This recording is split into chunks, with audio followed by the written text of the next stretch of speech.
What?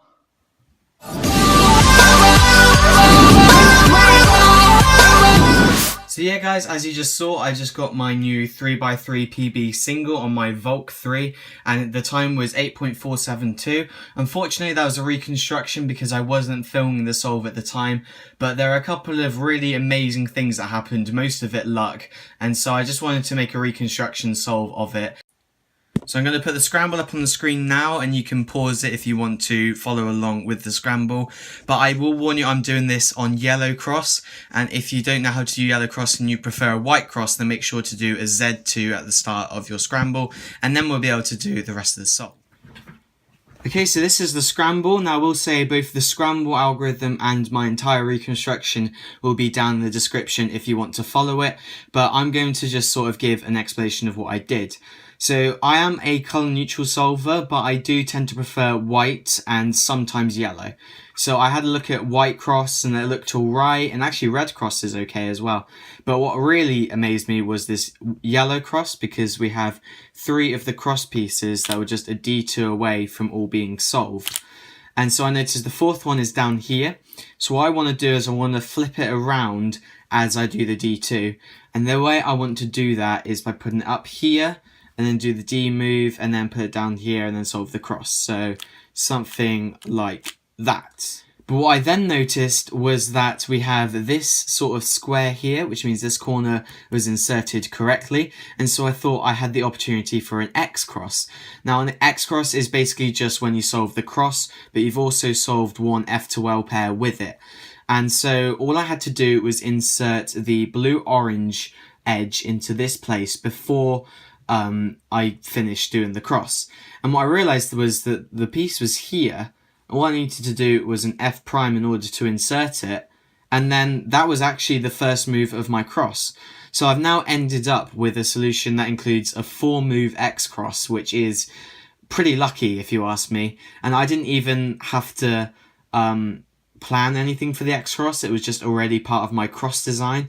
It was just nice to know that I was going to have this X cross solved and I didn't have to worry about it. But the next thing I noticed was this pair up here was actually going to be completely unaffected by all of my X cross moves, which meant that my pair would already be preserved, and so I could go and insert it straight away. So let's do the X cross moves of F prime, D, R prime, D. As you can see, cross and the pair. And then I went over here and did that insertion there. Now for the third F to L pair, I didn't actually see this pair up here, and I did a little rotation like this before I saw it, and instead of using this slot, I actually used this slot, and I don't know why I did that, but it turned out to be helpful later on. So you can pair them up like this, and I did another rotation, and then a U2 for the insert there. And then again, this pair here, normally I would pair it up like this and then insert it. But for some reason I didn't. I actually went and rotated again and then paired it up like this. And again here I would normally insert it like this, but for some reason I rotated and then inserted it like that. So as you can see with those third and fourth pair, there are 4 or 5 things that I wouldn't usually do, but for some reason I did this time. And I'm very pleased with it because it now leaves me with this this COLL case. And I know almost all COLL, it basically is when you have your edges already orientated on the last layer, and then you permute the corners at the same time as orientating them, which means you're left with either a U-perm, a Z-perm, an H-perm, or a PLL skip. Now, I saw that I had the T case with the side lights. These two are the same colour and these two are opposite colours, which means that the algorithm is this. And as you can see, I had no AUF and I had an EP skip, and so I could stop the timer. And I looked up and it was an 8.4, and I was like, what the heck? That is completely unreal. And as you heard in my reconstruction as well, I just screamed out the word what?